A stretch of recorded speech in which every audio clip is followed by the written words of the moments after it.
Have you noticed how your priorities naturally evolve as you advance in years? Things that once seemed crucial, like maintaining extensive social connections, often diminish in importance. Here's a liberating perspective. Deep friendships become optional, not essential, in your golden years. While this might initially sound surprising, upon closer examination, you'll discover why embracing independence and focusing on personal well-being can be transformative. We'll explore several compelling reasons why social obligations become less necessary as you age, revealing how your mindset, personal freedom, and even health can flourish when you release yourself from maintaining relationships that no longer serve your authentic self. This isn't about isolation. It's about living authentically on your terms, free from unnecessary social pressures and obligations. By the end of this discussion, you may find that releasing the burden of maintaining extensive friendships isn't just freeing. It might fundamentally transform your perspective on yourself and your later years for the better.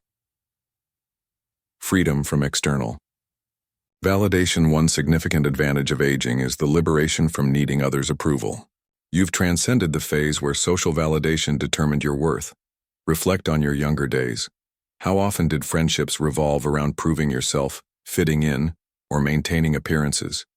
Whether impressing colleagues, staying connected with social circles, or ensuring inclusion in gatherings, there was always an underlying pressure to be seen and accepted.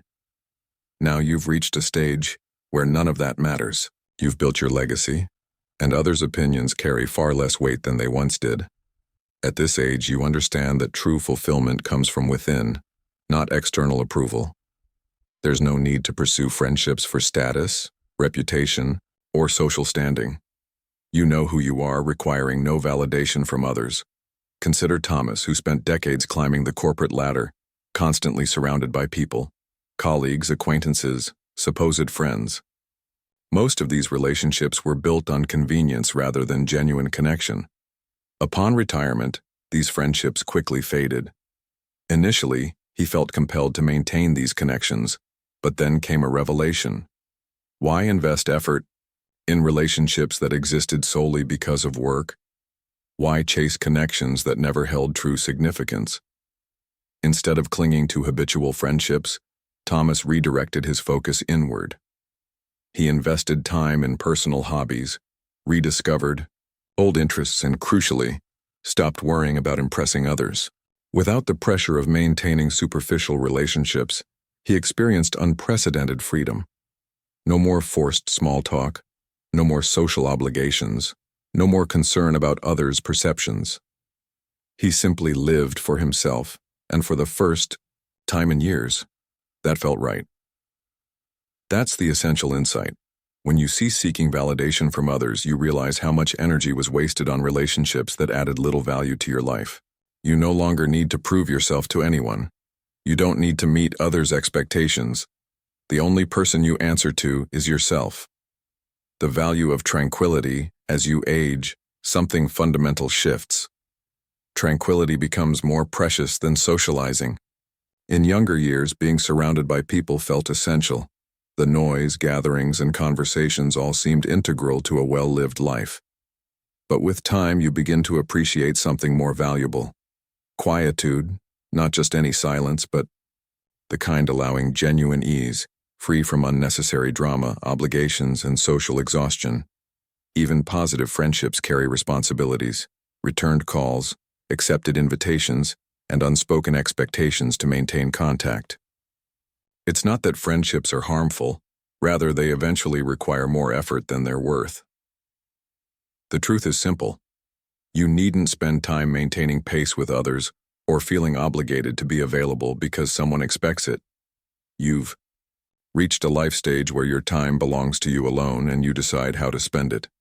Consider Elizabeth, who once maintained an extensive social network, lunches, group calls, holiday gatherings, her calendar perpetually full.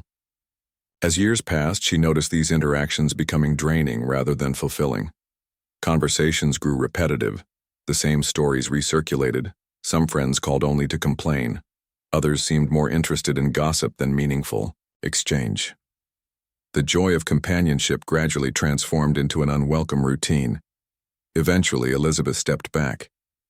She released guilt about declining unexciting invitations and stopped feeling pressured to immediately respond to every call or message. Instead, she embraced tranquility, discovering that time previously spent managing friendships became hers to use however she pleased. Longer walks, time in nature, reading books long set aside. Most importantly, she realized solitude wasn't loneliness, it was peaceful. That's the beauty of this life phase. You're no longer obligated to fill days with constant activity or conversation merely to feel connected. You can enjoy your own company without requiring continuous validation from others, choosing peace over pressure, calm over chaos. If you felt guilty about withdrawing from social obligations, remember this. You're not retreating from life. You're embracing a new fulfillment that comes from within, independent of others. This inner peace only deepens with passing years. Reduced expectations, reduced disappointments. One of life's hardest lessons is recognizing that not everyone called a friend truly stands by you. Over decades, you've likely experienced people once close drifting away, friends becoming distant during critical times, or relationships proving one-sided. By your golden years, you understand that fewer friendships mean not just reduced social obligations, they mean fewer disappointments. Friendships inevitably carry expectations, checking in, being available, offering support. When these expectations remain unmet, disappointment follows. You reach out, they don't reciprocate. You make effort, they don't respond. You give more than you receive. At this stage of life, do you truly need such stress? The answer is clearly no. Consider Samuel, who has watched friendships come and go throughout his life. Some concluded naturally, others faded because he realized he alone invested effort. People he'd known for decades suddenly became too busy, distracted, or disinterested to maintain genuine connection. Initially painful, he questioned what he'd done wrong, why certain individuals seemed to forget him. Then came understanding. He hadn't changed. He simply stopped tolerating unbalanced friendships. When you release the notion that you need numerous friends, you simultaneously release disappointments accompanying unmet expectations.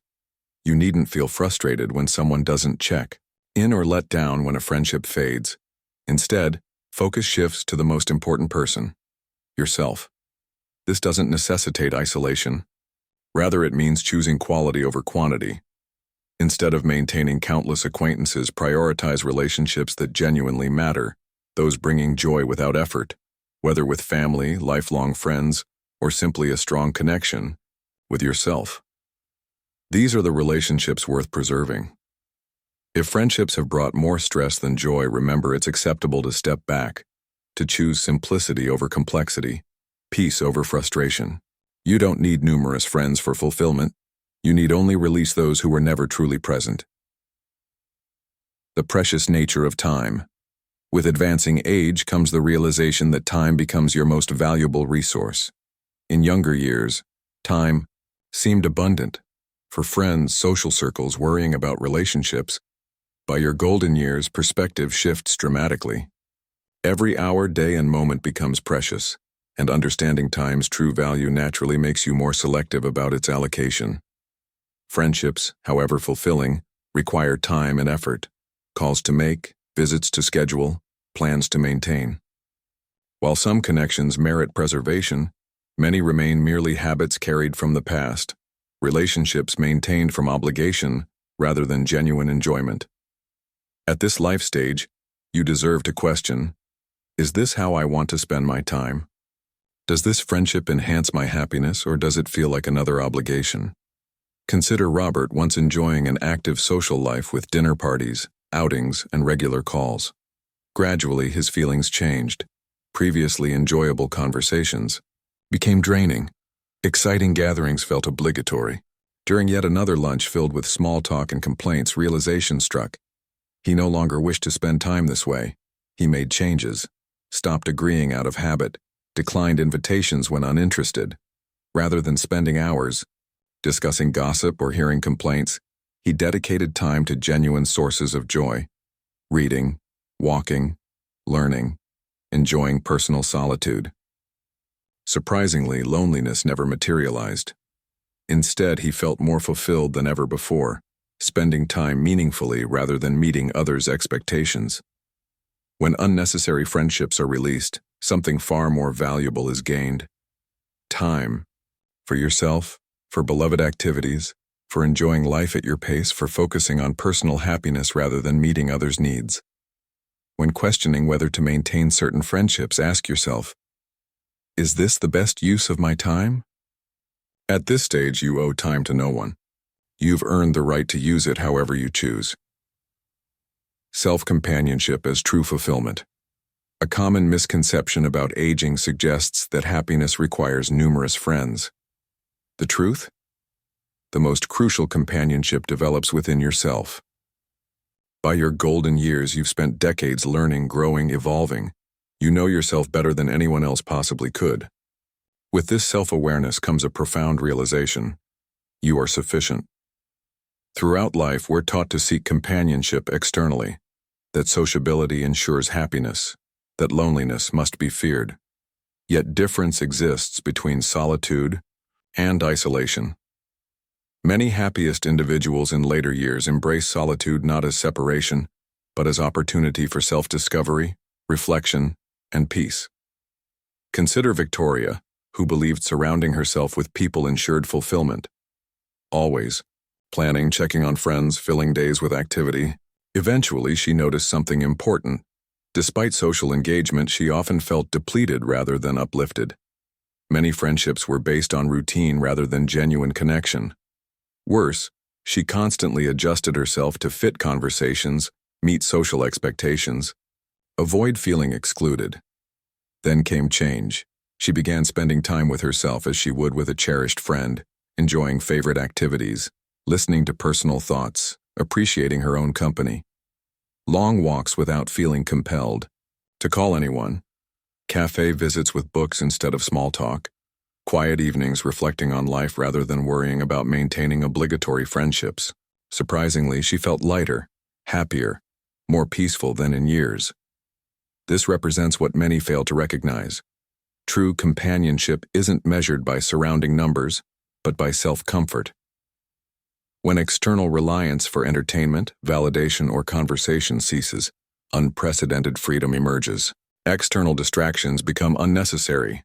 You become your own joy, wisdom, and fulfillment source. The beauty. When genuinely enjoying your own company, effortless relationships naturally form. Instead of pursuing friendships from loneliness, the right people enter naturally. Those respecting your space, understanding your values, bringing peace instead of pressure. If worrying that releasing friendships might create loneliness, remember, the best company already accompanies you. Embracing this truth reveals you were never truly alone. The liberation of letting go among the most powerful acts in your golden years. Letting go, releasing pressure to maintain joyless friendships, abandoning the notion that social circles define worth. Discarding belief that solitude equals loneliness. When these expectations fall away, doors open to simpler, freer, vastly more fulfilling existence. Many maintain friendships habitually, even when relationships add no value. Attending unenjoyable gatherings, answering obligatory calls, keeping appearances solely from routine. Consider alternative possibilities. Giving yourself permission to release effortful friendships and instead focusing on genuine sources of happiness. Consider George, who believed staying socially active ensured healthy aging. He maintained contact with old friends despite distant or superficial connections and filled days with social obligations, assuming busyness equaled fulfillment. Eventually came realization. He wasn't enjoying it. Conversations felt repetitive, gatherings routine, leaving him exhausted rather than connected. He chose differently, stopped forcing meaningless friendships and prioritized what genuinely mattered: outdoor time, health focus, learning, embracing freedom from expectations. Consequently, he discovered something remarkable: unprecedented lightness, happiness, and peace. Letting go doesn't mean withdrawing from the world, but creating space for true fulfillment. Recognizing happiness isn't tied to surrounding numbers, but alignment with desired life. Embracing this mindset shifts focus from relationship maintenance to joy sources, appreciating quiet mornings, undistracted hobbies, peaceful thoughts. You realize fulfillment comes not from dutiful friendship maintenance but from living authentically and meaningfully.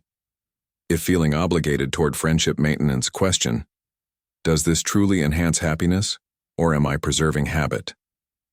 Once self-permission to release is granted, life becomes simpler, lighter, more fulfilling in unexpected ways. As we conclude, reflect on our discussion. The concept that extensive friendships become optional in later years isn't about isolation but freedom, releasing unnecessary obligations, choosing peace over pressure, embracing authentic living. You've seen how stepping away from unfulfilling friendships can bring greater joy, time, and fulfillment than anticipated. What resonated most? Perhaps you've already begun releasing effortful relationships, noticed enjoyment in your own company when given opportunity, or gained fresh perspective on self-prioritization. Remember, this journey toward independence in later years isn't about loneliness. It's about authentic living, finding peace within yourself and creating space for what truly matters. As priorities naturally shift with age, embrace the freedom to design a life that reflects your genuine needs and desires, unburdened by social expectations that no longer serve your highest good.